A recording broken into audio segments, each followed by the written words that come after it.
Halo warga Sudo Sipil, welcome back to channel Sudo Sipil, channel yang membahas tentang serba-serbi ilmu proyek konstruksi. Nah teman-teman, berbicara ilmu teknik sipil ini tidak pernah akan ada habisnya. Dan bahkan di luar pelaku teknik sipil pun ilmu ini sangat bermanfaat dan sangat dianjurkan untuk dikuasai, minimal dasarnya saja. Contoh misalnya pada saat ini, kan teman-teman tahu sendiri, ada yang namanya di desa-desa itu ada dana desa. Yang tujuan daripada dana desa itu adalah menciptakan suatu pekerjaan, baik itu proyek, konstruksi atau non-konstruksi, yang memberdayakan masyarakat atau rakyat di desanya. Sehingga rakyat di desa tersebut penghasilannya bisa meningkat atau bahkan yang tidak ada penghasilan bisa ada. Contoh yang paling mudah dilihat itu ketika ada dana desa diciptakannya proyek konstruksi seperti pembangunan jalan desa, baik itu rabat beton atau perkerasan kaku, perkerasan yang lentur seperti aspal dan non-aspal, maka si masyarakat-masyarakat ini akan diberdayakan untuk bekerja minimal harian. Berapa sudah dia mendapat pendapatan dalam seharinya? Ada yang 100.000, ada yang 150.000. Nah, ini dengan secara tidak langsung, maka ekonomi juga bisa bertambah di lingkup desa tersebut. Nah, berbicara tentang proyek konstruksi tentu tidak terlepas dari yang namanya ilmu teknik sipil. Contoh misalnya pada proyek pembangunan jalan desa, jalan rabat beton, perkerasan kaku misalnya. Nah, dengan yang namanya proyek tentu harus ada yang namanya standar dan teknisnya. Nah, di dalam struktural pelaksana si desa tersebut, ada yang namanya, kalau di desa saya ya teman-teman, mungkin di desa teman-teman lain lagi namanya, ada namanya TPK, tim teknisnya. Nah, tim teknis ini, TPK ini melingkupi dari awal perencanaan teknis, pelaksanaan teknis, dan juga pemeriksaan terhadap teknis pekerjaan. Jadi, jika berbicara perencanaan teknis, tentu ilmu teknik sipil yang melingkupi dan bermain di situ. Contoh misalnya ketika kita menentukan ini jalan cocok tidak untuk perkerasan kaku atau cocok tidak di beton.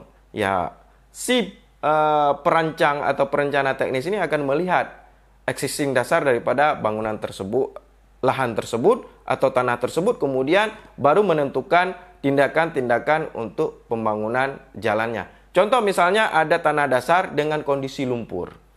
Atau ada tanah dasar dengan kondisi memang masih sawah, bekas sawah dan sebagainya. Jadi ada perlu treatment-treatment terbaru atau treatment-treatment terobosan untuk menyiapkan lahan tersebut agar siap untuk dibetonkan. Jadi seperti itu teman-teman. Jadi tidak langsung begitu ada proyek langsung hampar, nggak bisa seperti itu. Ada perencanaan teknis. Tujuan daripada perencanaan yang matang ini adalah untuk menghasilkan sebuah bangunan tersebut, workability-nya dapat, fungsinya dapat, kemudian durability-nya juga dapat. Durability ini ketahanan, kekokohan teman-teman. Jadi jangan kita bangun bangunan 1 atau 2 tahun udah hancur, harus maintenance, harus bangun kembali. Itu namanya buang-buang anggaran. Ya, jadi melalui video ini mungkin bagi teman-teman yang berada di desa, bagi teman-teman yang melingkupi, membidangi di anggaran desa, mungkin cocok untuk menyimak. Terlebih misalnya untuk menentukan proyek-proyek yang prioritas, untuk menentukan spesifikasi standar proyek itu yang baik bagaimana. Nah, contoh misalnya untuk pembangunan jalan desa, jalan beton.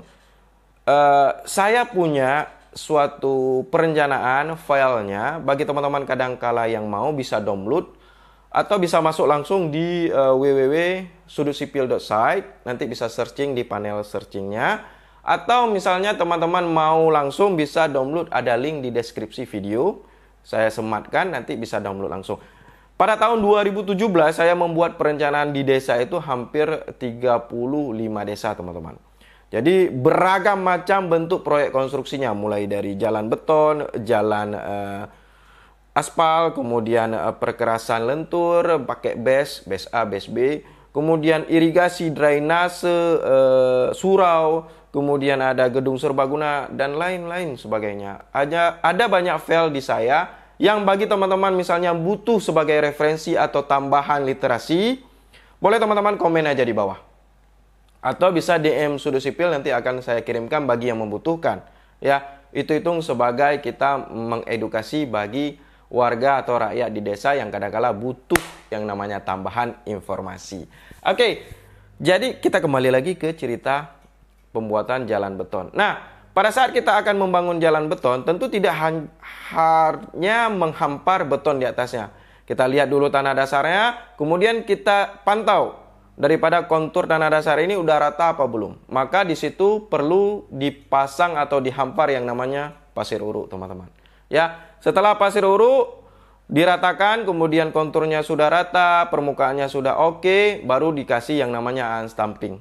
Ya, batu-batuan kecil sebagai nanti drainase. Ya, apa itu unstamping dan fungsinya sebagai drainase? Komen aja di bawah, next video akan kita bahas. Nah, kemudian setelah unstamping sudah rata, sudah oke, barulah dihampar coran betonnya dengan ketebalan tertentu, baik itu 15 cm atau 17 cm atau 20 cm, sesuai dengan kebutuhan dan perhitungan terhadap beban lalu lintas yang berjalan. Dan apakah perlu wire mesh atau perlu tulangan besi? Nah, itu juga kita hitung berdasarkan beban lalu lintas yang akan menggunakan si jalan tersebut. Nah, jadi ada rekayasa, ada perhitungannya, baru menghasilkan suatu bangunan yang layak fungsi, layak guna, dan layak terhadap ketahanan. Oke teman-teman, bagi yang mau filenya, contohnya seperti ini sih. Ya, ada gambar DWG, kemudian ada perhitungan volume, termasuk dengan perhitungan RAP, ada upah tukang dan segala macam. Dan ada yang namanya spesifikasi teknis yang sudah saya buat. Misalnya semennya menggunakan ini, pasirnya harus ini, apakah harus menggunakan split atau tidak dan sebagainya, itu termasuk ke dalam spesifikasi.